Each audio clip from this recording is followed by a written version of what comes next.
Hai, bertemu lagi bersama Mimin di channel Good Movie ID. Kali ini Mimin akan melanjutkan kisah Kinan di part 74. Tapi sebelum lanjut, jangan lupa like, subscribe, dan aktifkan lonceng notifikasinya agar kalian tidak tertinggal video terbaru dari Mimin. Dan buat kalian yang mau traktir Mimin kopi, link traktir sudah ada di deskripsi. Oke lah, tanpa lama-lama lagi, ayo kita gaskeun meluncur. Dengan cepat, Kinan pun menyerang murid-murid yang ada di hadapannya tersebut. Dengan serangan yang bernama Chaotic Beast Hitting Stick teknik, seketika murid yang menerima serangan Kinan pun terjatuh dan muntah darah. Kingxi di sini sangat terkejut dengan kejadian yang barusan. Dia tidak mengerti sebenarnya apa yang terjadi. Mengapa Kinan hanya dengan satu gerakan bisa mengalahkan murid-murid itu? Dongfang di sini berkata, "Aku khawatir. Tongkat yang ada di tangannya itu adalah semacam artefak langka yang bisa menahan kekuatan Beast." Pria berambut merah lalu menanggapi ucapan Dongfang. Ia mengatakan, jika menggunakan tongkat tersebut bukanlah ide yang bagus. Kinan di sini pun masih tenang. Kinan berdiri di atas semua orang. Ia bahkan menantang para murid. Ia mengatakan, "Siapa lagi yang masih ingin melawanku? Mari temani aku sampai akhir." Hua Juidao lalu menghampiri ketiga jenius tersebut dan mencoba mengajak kerjasama para jenius itu. "Kalian bertiga sekarang di saat kritis ini, kenapa kita tidak mengesampingkan kecurigaan kita dan bersama-sama melawan Kinan? Tidak peduli seberapa kuat artefaknya, tidak mungkin Kinan bisa mengalahkan kita semua jika kita bekerja sama," ucapnya kepada ketiga jenius klan Dragon Emperor. Kingxi pun di sini menanggapi ucapan dari Hua Juidao. "Tumben kau mengatakan sesuatu yang kedengarannya bagus. Kalau begitu, ayo tunjukkan manusia ini yang terbaik yang diberikan klan Dragon Emperor," jawabnya dengan ekspresi yang agak sedikit jahat. Namun Kinan di sini tidak gentar sedikit pun. Kinan yang mengetahui jika Hua Juidao akan bekerja sama dengan ketiga jenius, ia pun lalu berkata, "Kalian mau bekerja sama untuk melawanku ya? Tapi ngomong-ngomong, aku masih memiliki teknik yang belum aku perlihatkan, dan aku akan mencoba teknik ini pada kalian." Tiba-tiba Kinan pun mengibaskan tongkatnya ke arah Hua Juidao dan ketiga jenius. Hua Juidao dan ketiga jenius pun tiba-tiba terkurung dalam sebuah energi. Mereka pun sangat kebingungan. Sebenarnya apa yang tengah terjadi kepada mereka berempat?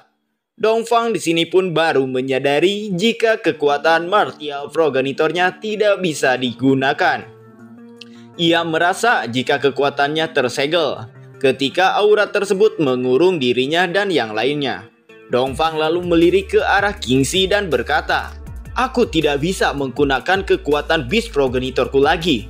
Ternyata bukan hanya Dongfang saja yang tidak bisa menggunakan kekuatan Beast progenitornya, tapi Kingxi dan yang lainnya juga merasakan hal yang sama.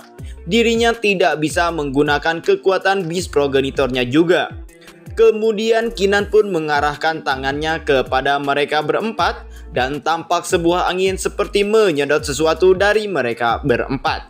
Ternyata Kinan mengambil lencana dan barang-barang milik keempat orang tersebut. Dengan didapatkannya lencana keempat orang itu, Kinan pun berkata jika ujian ini telah berakhir dan dirinya lah yang menjadi pemenang. Berpindah ke tempat para tetua agung berada. Di sini ketua daripada tetua agung sedikit meragukan Kinan. Ia berpikir, apakah Kinan mampu menghadapi ujian kali ini? Menurutnya ia tidak yakin. Tetua Nine-Tailed Monarch pun menanggapi ucapan dari sang ketua. Nine-Tailed Monarch berkata, "Lagi pula tidak mungkin seburuk itu kan? Ketua, bukannya Anda bilang anak ini luar biasa?" Namun baru saja ia menjawab ucapan dari ketua dari para tetua agung, ia mendapatkan kabar jika ujiannya telah berakhir lebih awal. Sedangkan di dojo turnamen besar, orang-orang tengah membicarakan tentang ujian yang begitu cepat berakhir. Mereka bertanya-tanya siapakah orang yang dengan cepat bisa mengakhiri ujian tersebut. Dan rasa penasaran mereka akan terjawab ketika Tetua Agung Nine Tailed Monarch Beast membuka dunia Nine Tailed. Barulah mereka akan mengetahui siapa orang yang mengakhiri turnamen dengan begitu cepat. Hua Di-chen di sini pun memiliki firasat jika Qinan adalah orang yang berhasil mengakhiri ujian ini. Singkat cerita, Tetua Agung Nine Tailed Monarch pun tiba di dojo turnamen besar. Orang-orang pun langsung memberikan hormat kepada Tetua Agung Nine Tailed Monarch Beast. Salam Tetua. Tapi di sini Tetua Agung Nine Tailed Monarch Beast langsung berkata, "Hentikan. Ini adalah pertama kalinya hal ini terjadi pada ujian murid dalam. Aku akan mengaktifkan formasinya dan membiarkan semua jenius kembali ke sini." Kemudian, Nine Tailed Beast Monarch pun langsung membuka gerbang dunia Nine Tailed dan mengembalikan para murid ke dojo turnamen. Setelah para murid kembali, Tetua Nine Tailed Monarch Beast langsung bertanya kepada Mumu, "Apa yang terjadi Mumu? Katakan padaku." Mumu pun dengan ekspresi wajah kesal dan menunduk menjawab pertanyaan dari Tetua Agung Nine Tailed Monarch Beast. "Sederhananya, pemimpin puncak Qinan mengalahkan kita semua sendirian dan mengakhiri ujiannya lebih awal." Mendengar jawaban dari Mumu, ayah dari Xuan Yu yaitu Xuan Li pun tidak percaya. "Apa kau bilang? Itu tidak mungkin," ucapnya. Ia lalu meminta Xuan Ya untuk mengatakan apa yang sebenarnya terjadi. Namun di sini Xuan Ya tidak bisa mengatakan apa yang sebenarnya terjadi di dunia Nine Tailed. Ia mengatakan jika sebelumnya Qinan memaksa dirinya untuk melakukan sumpah langit dan bumi agar tidak berkata apapun kepada siapapun. Dan saat ini ia tidak bisa mengatakan apa-apa. Tapi Xuan Li dengan kesal pun memaksa Xuan Ya untuk segera menceritakannya. Qinan pun berkata kepada Xuan Li, "Aku sudah meminta para murid untuk bersumpah untuk tidak menyebutkan apapun yang terjadi di ujian. Kalau kau ingin mengetahui sesuatu, maka tanyakan saja kepadaku." Setelah mengatakan hal tersebut, Qinan pun lalu menatap Xuan Li dan Tetua Agung Nine Tailed Monarch. Qinan kemudian berkata lagi, "Sebelum ujiannya, aku beruntung menemukan harta langka yang sangat luar biasa saat digunakan untuk melawan Beast. Tentang harta langka adalah rahasia pribadiku, jadi aku memilih untuk tidak mengungkapkannya. Tapi aku tahu bahwa aku tidak menang, jadi aku rela menyerahkan tempat pertama agar murid-murid yang lain bisa melanjutkan ujiannya dengan adil." Mendengar penjelasan dari Qinan yang cukup bijak, Tetua Agung Nine Tailed Monarch Beast pun cukup senang. Ia lalu berkata, "Kedengarannya bagus bagiku. Kita akan membiarkan mereka mengambil bagian dalam ujian." Tetua Agung Nine Tailed lalu memerintahkan Hua Di-chen untuk memberitahukan semua murid jika mereka masih bisa melanjutkan ujian. Namun mereka akan diberi libur terlebih dahulu untuk beristirahat. Hua Di-chen pun siap melaksanakan perintah. Singkat cerita, Tetua Agung Nine Tailed Monarch telah kembali ke tempat para tetua. Di sini tampak ketua dari para tetua agung tampak kecewa kepada Qinan. Tetua Agung Nine Tailed Monarch pun bertanya kepada ketua mereka, "Ketua, kinerja Qinan luar biasa. Kenapa Anda masih sangat kecewa?" Ketua daripada Tetua Agung pun mengatakan jika memang Qinan ini cerdas dan pandai memainkan trik dan menyusun rencana. Namun yang disayangkan, dia tidak menggunakan kekuatannya sendiri untuk memenangkan ujian tersebut. Dan hal itulah yang membuat tetua daripada Tetua Agung menjadi kecewa. Mendengar jawaban dari sang ketua, Tetua Agung Nine Tailed Monarch pun lalu berkata lagi, "Jadi begitu. Namun fakta bahwa dia bisa mendapatkan harta langka ini menunjukkan bahwa dia tidak buruk. Jadi Anda tidak perlu terlalu khawatir." Sang ketua lalu menanggapi lagi perkataan ketua Nine Tailed Monarch Beast. "Apa kau tahu bahwa cahaya Monarch muncul beberapa hari yang lalu? Sudah 80 tahun sejak kontes horoskop Monarch terakhir. Aku tidak berharap itu terjadi begitu cepat. Tidak banyak waktu tersisa untuk Keenan. Nine Tailor pun berkata, tapi Keenan masih memiliki waktu 5 tahun lagi. Sang ketua kemudian berkata kembali, kau benar, kita memiliki setidaknya 5 tahun untuk bersiap. Aku akan pergi untuk menemukan Keenan beberapa pertemuan keberuntungan yang mengubah takdir. Aku akan menempatkanmu sebagai penanggung jawab klan terlebih dahulu. Singkat cerita, cerita pun berpindah ke kediaman Keenan. Di sini Keenan sangat senang karena telah mendapatkan spiritual fox fruit. Bahkan ia sampai mencucinya terlebih dahulu sebelum memakannya. Namun ketika Keenan akan memakan spiritual fox fruit, tiba-tiba Xiao Hong datang dan mengatakan jika dirinya ingin memakan buah itu. Apakah masternya yaitu Keenan bersedia memberikan buah tersebut kepada dirinya? Keenan pun yang sebenarnya ingin memakan buah itu untuk dirinya mau tidak mau memberikan buah spiritual fox kepada Xiao Hong. Xiao Hong pun langsung memakan buah itu dan ia sangat senang karena Keenan sangat baik. Keenan yang semula menyangka jika buah itu akan berjatuhan dikarenakan Xiao Hong ini adalah seekor tengkorak, ia pun harus merasa kecewa karena buah itu bisa dicerna oleh Xiao Hong. Dan tiba-tiba Xiao Hong pun terbang dan seperti akan berubah bentuk. Keenan di sini cukup terkejut. Keenan berkata, Immortal Spiritual Fox Fruit ini ternyata memiliki efek menghidupkan kembali orang mati. Tapi Xiao Hong berkata jika buah tersebut bukan benar-benar menghidupkan orang mati. Hanya saja Xiao Hong bisa memiliki teknik penyamaran. Xiao Hong pun kini telah berubah menjadi wanita yang sangat cantik. Xiao Hong bertanya kepada Keenan, Master, bagaimana penampilanku sekarang? Keenan pun menjawab jika Xiao Hong sangat cantik. Tapi setelah keceplosan berkata seperti itu, Keenan pun sangat malu dan segera pergi dengan cepat meninggalkan Xiao Hong. Sedangkan Xiao Hong malah tertawa melihat tingkah lucu Keenan yang menurutnya sangat menyedihkan. Singkat cerita, Keenan pun telah berada di sebuah ruangan. Ia di sini melihat sebuah batu dan bergumam, Monart ranking yang didapatkan saat ujian seharusnya cukup untuk menaikkan martial spiritku ke tingkat 4 Tian. Setelah bergumam seperti itu, Keenan pun mulai menyerap Monart ranking yang didapatkannya. Terlihat aura keemasan keluar dari batu yang diserap oleh Keenan. Dan akhirnya jiwa God of War Keenan pun berhasil naik tingkat menjadi tingkat Tian level 4. Tampak aura kuat yang berada di sekitar Keenan pun begitu menyala.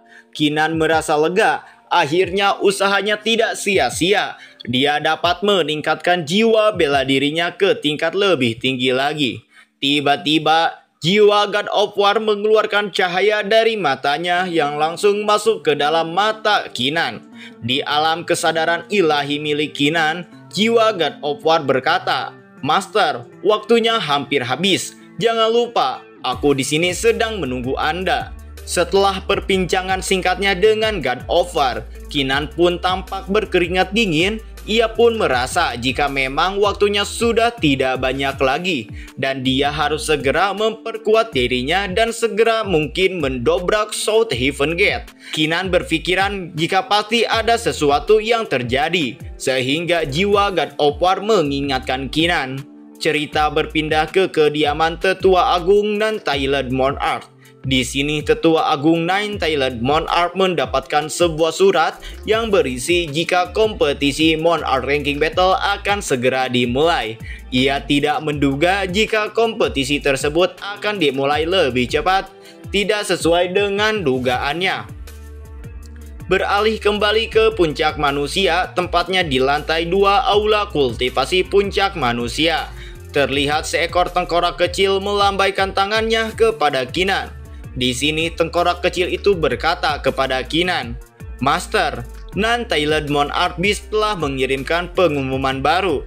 Dalam 3 hari, semua jenius di Monart Ranking harus pergi ke Touring Dojo untuk ambil bagian dalam ranking battle. Senior Dragon Fan yang mendengar ucapan tengkorak itu lalu menjelaskan lebih detail kepada Keenan jika setelah selesai ujian tersebut maka kontes Monart Horoscope akan segera dimulai.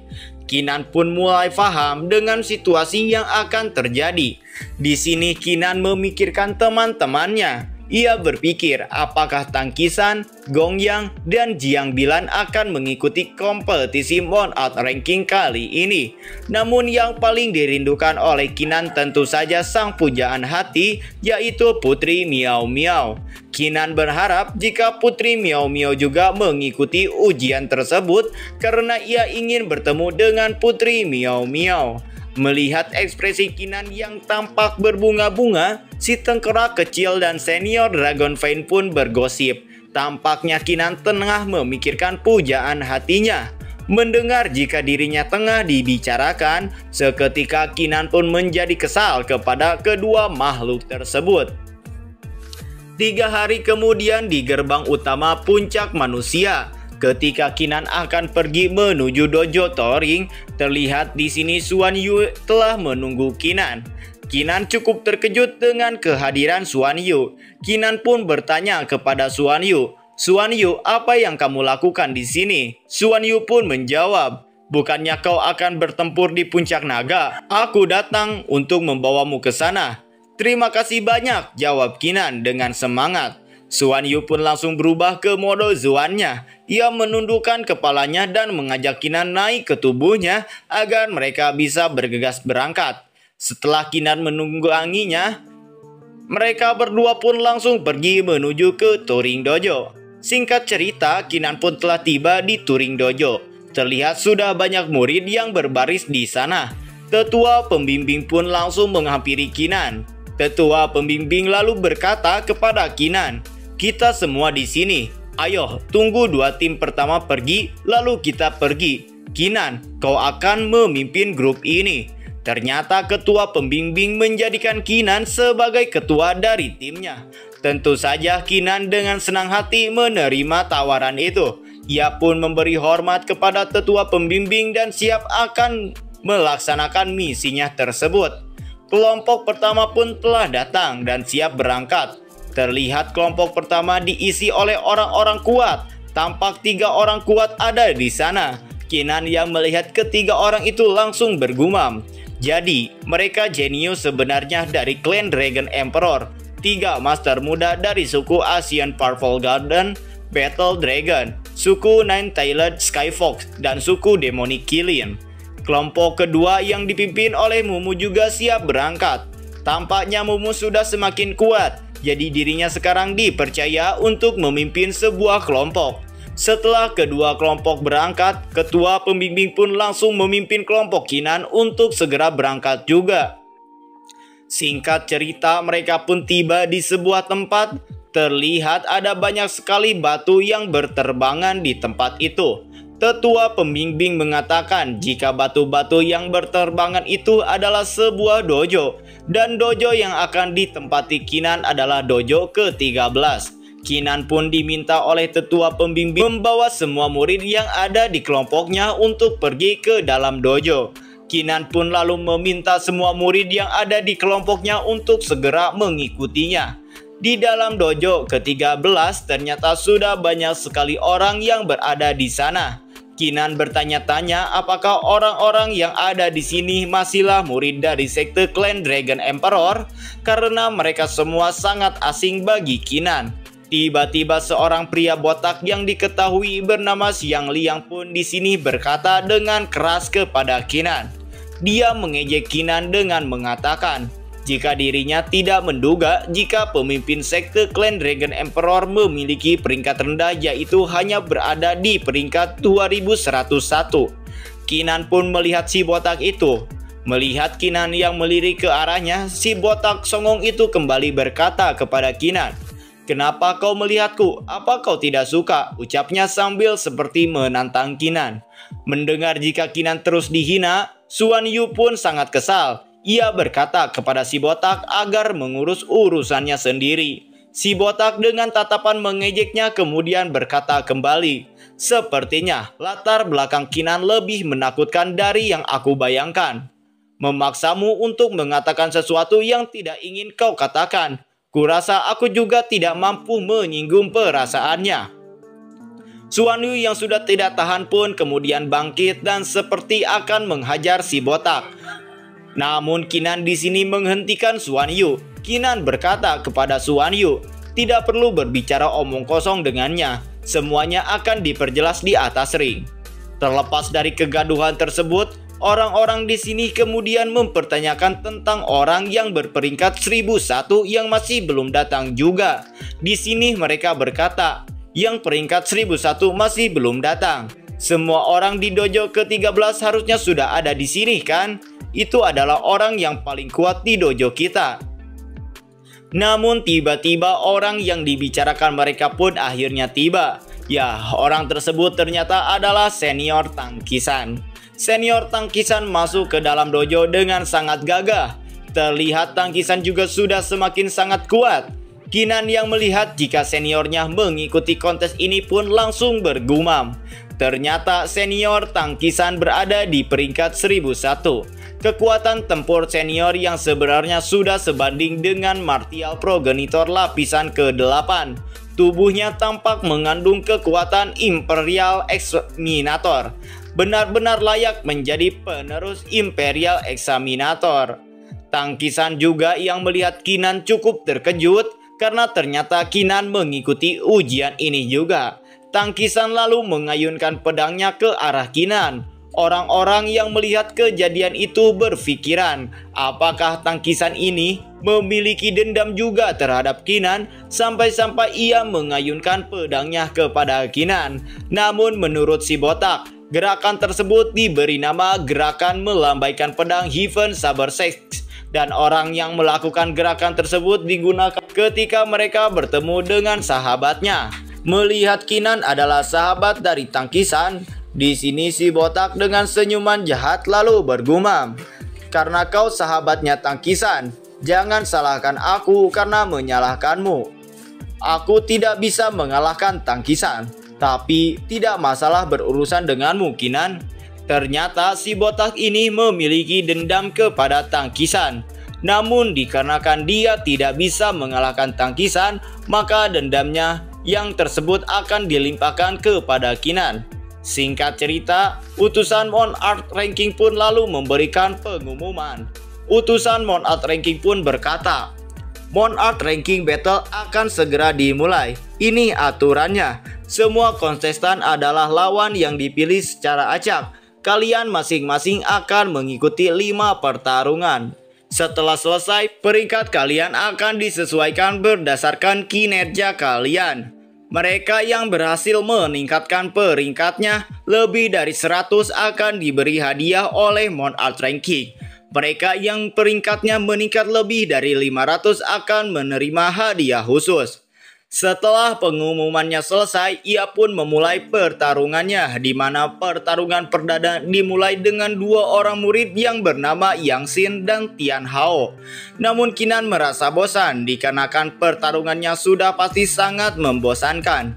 Kinan di sini ingin melihat pertarungan top 100 Monart Ranking karena pasti terdapat orang-orang yang sangat kuat di sana dan mungkin itu akan membangkitkan semangatnya. Ketika Kinan sedang dirundung kebosanan, tiba-tiba lampu pun menyorot ke arah Kinan yang bertanda jika saatnya giliran Kinan untuk bertarung. Kinan pun sangat semangat karena akhirnya dia akan bertarung. Ia pun sangat bersemangat kembali untuk memenangkan pertarungan kali ini. Kinan pun di sini berhadapan dengan seorang pria berambut pink. Si botak di sini berkata, Kinan, malangnya kau karena melawan adik juniorku di pertarungan pertamamu. Singkat cerita, orang yang berambut pink tersebut pun kemudian menyerang Kinan dengan serangan Triple Saber Killing Formation. Ia berkata, ini akan menyakitkan. Kinan sekarang dalam masalah, ucap para murid. Namun Kinan di sini dengan senyuman dan masih tenang. Ia pun mengepalkan tinjunya.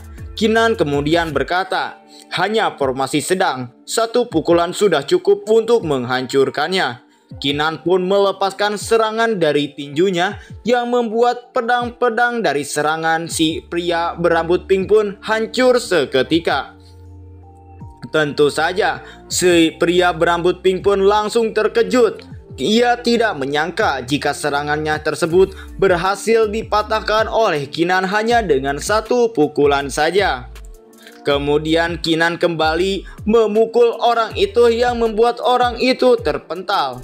Si botak pun sangat kesal. Di sini si botak yang melihat Kinan memenangkan pertarungan tersebut pun bergumam, "Masih ada 4 ronde lagi. Aku tidak percaya kau bisa menang dengan mudah setiap saatnya." Beberapa pertarungan pun terus Kinan lakukan, namun tidak ada lawan yang bisa mengalahkan Kinan. Tampak Kinan sangat bosan karena Kinan berhasil mengalahkan lawannya hanya dengan satu gerakan saja. Di sini si botak juga sangat kesal. Si botak berkata, dia memenangkan keempat pertandingan berturut-turut tanpa tekanan apapun.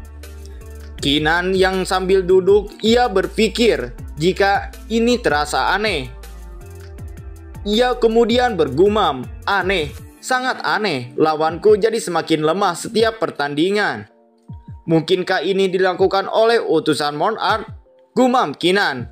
Namun di sini si botak kemudian menunjuk Kinan dan berkata kepada Kinan, "Kinan, aku tidak tahu taktik seperti apa yang kau gunakan. Tapi di pertempuran terakhir kau tidak ingin menjadi kura-kura yang bersembunyi, kan? Kalau kau punya nyali, bertarunglah denganku," ucap si botak.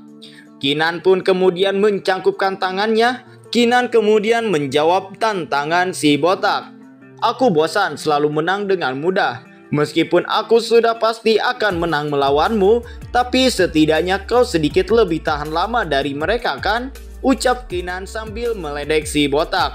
Tentu saja si botak sangat kesal karena diremehkan oleh Kinan. Si botak pun kemudian berkata kembali kepada Kinan, "Kau, sialan kau Kinan. Berani-beraninya kau meremehkanku." Para murid yang lainnya pun merasa semangat karena lawan Kinan di pertarungan kelima adalah Xiang Liang atau si botak.